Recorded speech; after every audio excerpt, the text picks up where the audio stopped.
Right then, time for the headlines and no prize for guessing the first story. It has now been confirmed that Chief Executive of gold dealership firm Men's Gold, Nana Appiah Mensah, has been in the custody of the police in Dubai for at least 1 month. The detention of Ghana's most wanted man was confirmed by the police in Ghana amidst conflicting media reports about his whereabouts. A statement issued by the Ghana Police Service said Namwan, as he is popularly known, was apprehended on December 7, 2018, on a charge not quite related to the reasons he's been pursued by the authorities here in Ghana. A high-powered government delegation is being dispatched to engage authorities of the United Arab Emirates on the possible extradition of Nana Appiah Mensah. Deputy Attorney General Joseph Kpemka Dindiok says the government is resolute in its quest to bring him to book. The reportage came in as to the of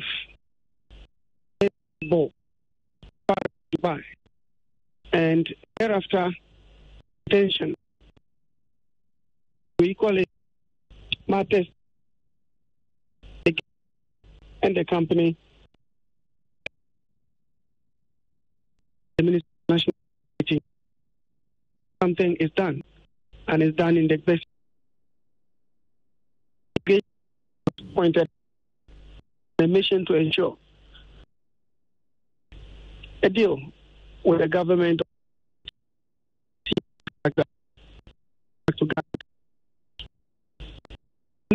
let me not preempt anything, but all this is going to happen with of international law and treaties. And so, but matter strictly do not have that with the UAE for extradition as such.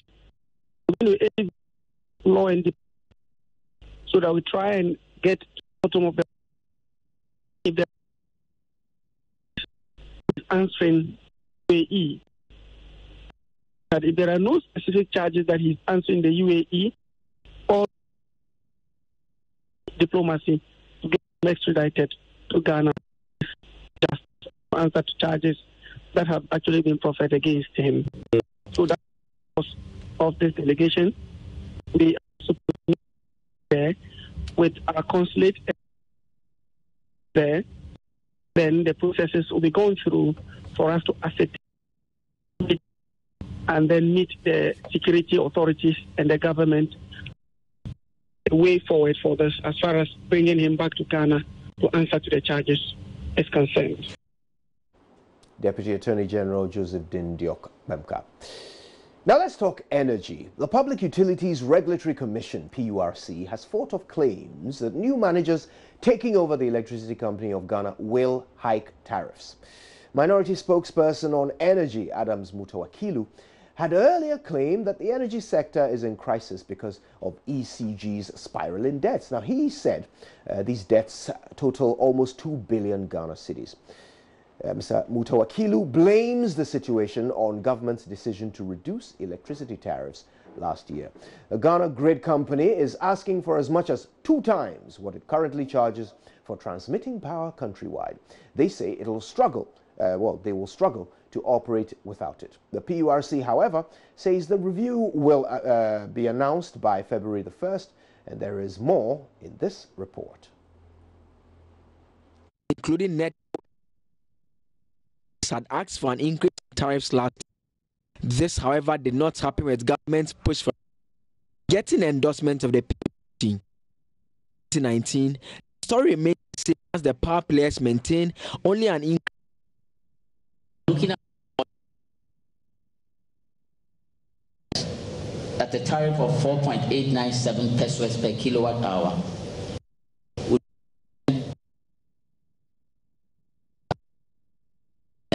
But it's more important that we're able to sustain this business into the future. While the fixed cost is 0.1481 cedis per kilowatt hour. If we add a variable cost, it's a total of 0.435 as against the existing tariff 307,555. That gives an increase of about 39.8.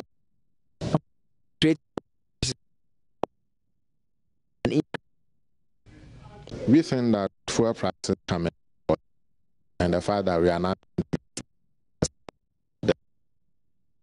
a relatively cheaper cost, 10%. We think still room for a reduction in fuel utility tariffs.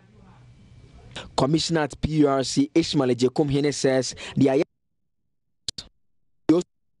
IAS about astronomical hikes with the takeover of ECG by new managers. As far as Ghana is concerned, it's only the PUR that approves tariffs. No other, not even the World Bank, not even the president of this country approves tariffs to come from PURC. And doing what do to make sure we pay fair price and not region. Thank you. An announcement is expected to be made by February. Managers of ECG take office.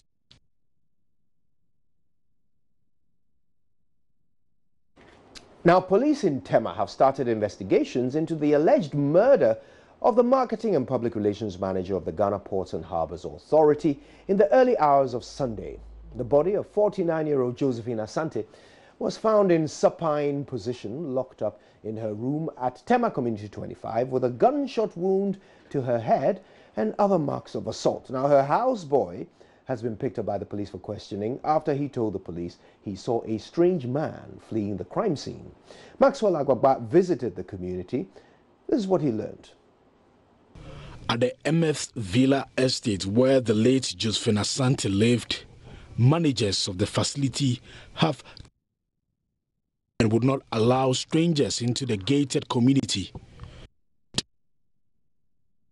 We're just some meters away from the MF estate, but managers of the facility would not allow us access. They say that they're not going to permit us to film any part of the estate. But some residents have been speaking to told us that the crime scene is currently under lock and key as the 12-year-old son of the deceased taken away to another location. We are told the husband of the deceased also who say they are still shocked about how the killers got access to the compound of the deceased, which is tall and electrically fenced.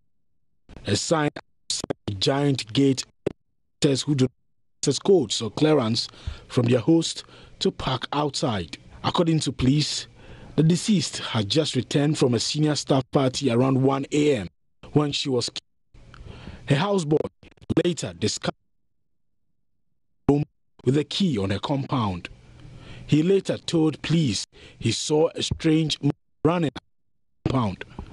Public Relations Officer of the Tema Region Police, ESP, explains. We saw that her bedroom was at the main gate and the door to her bedroom was opened. So we entered and we found the body of Madame Josephine, a pool of blood, the supine position. In a pool of blood, with blood oozing from the nose and the head. We found marks of assault to the head, shoulder, the arms. One to shot, yet to be confirmed by forensic examination. So we took the body to the police hospital where the body is kept in the morgue for autopsy and preservation. Then initial investigation at the compound where we met the son, who is 12-year-old, and the houseboy, Christian Najay, 22-year-old. According to Christian Najay, he saw a man in a black top and the jeans who ran away from the house. We have picked him. As I speak with you, he is in our custody, assisting with investigation. So investigation is ongoing. Now, engineers with the Urban Roads Department have moved in to fix portions of a bridge on the Agbogba-Ashongman stretch after JoyNews told the story in July last year of a gaping hole in the road occasioned by erosion. 6 months on, the situation has changed. Komla Adum, who brought us the story in July, went back to the area, and this is what he saw. In July 2018, a visit to the Flyers Junction on the Agbogba-Shoman stretch revealed a deep gully had developed on a portion of a bridge due to erosion. This is the asphalt on the main road, and where I stand is a deep gully over 6 feet, which has been created following last month's devastating rains that destroyed property and caused some loss of lives. Commuters alarmed by the development called for swift action. It started as a small hole. Okay, there were times we were always using this road, and then we realized there was this small hole, but it was deep.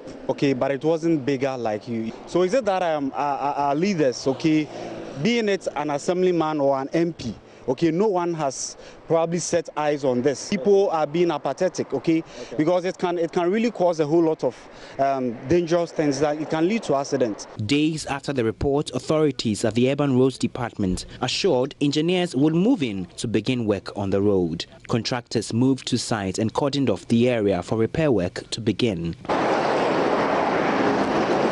6 months on, the gully right by the bridge has been fixed. Right here, from where I stand, as you can see in your picture, that gully, which was more than 6 feet deep and more than 10 meters wide, has been fixed.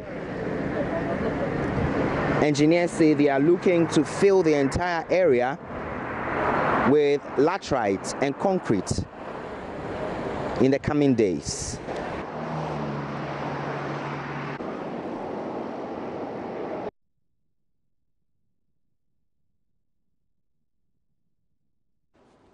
Now, Upper West Regional Minister Suleiman Al-Hassan has revealed that the Nandom headmaster, Reverend Wakim Na, who has been relieved of his post for allegedly admitting and charging illegal fees under the free SHS program, did not have the blessing of the Ghana Education Service. Now, he said, though the matter is still under investigation, initial reports indicate the sacked headmaster did it of his own volition, and that GES only called to caution him about his illegal act.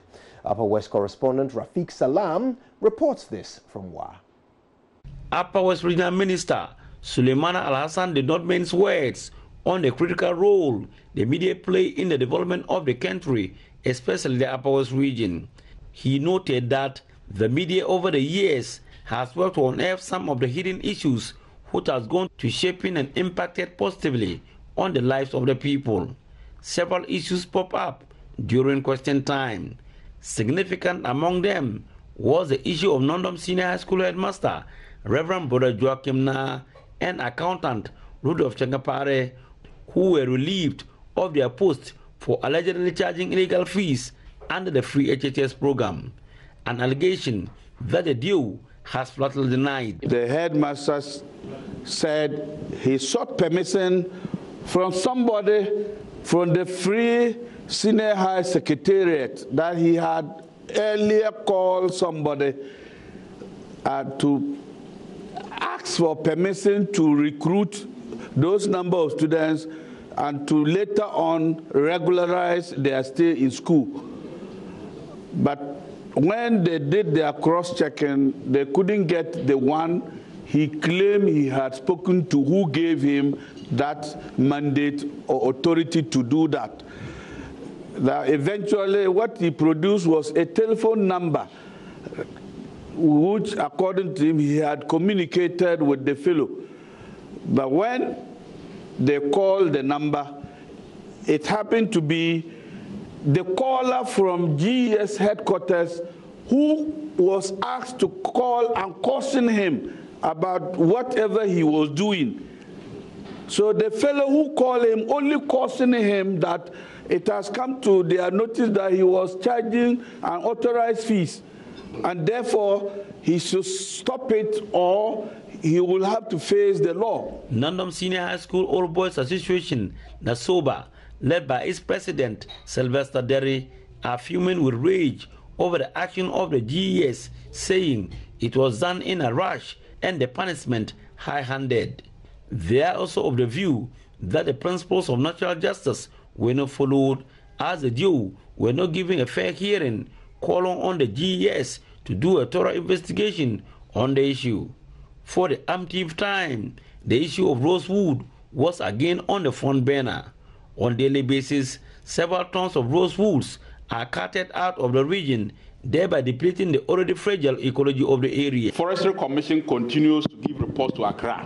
When they give reports that this quantity of rosewood is lying on the ground, then the Forestry Commission in Accra is compelled to issue license for them to come and salvage what is lying on the ground. Now, the community people also continue in their quest for some resources to continue to cut. And the Forestry Commission on the ground continues to give report to Accra that we have rosewood lying here at this quantity. And so once they report that, then licenses are issued for people to come and salvage the rosewood. So it is actually a problem that has got to do with the attitude of community members, landowners, and young people in the communities who continues to indulge in the cutting down of this rosewood. And the Forestry Commission also says that as long as they have rosewood lying on the ground, then they will have to let people salvage them. So I think that in addressing the issue, we need to engage the communities, we need to engage the chiefs, we need to engage landowners to let them understand the consequences of these actions. Reporting for JoyNews, Rafik Salam. Wow. And on that long note, we end the news headlines for this morning. But we certainly have a lot more coming up on the AM show, including the newspaper review right after these.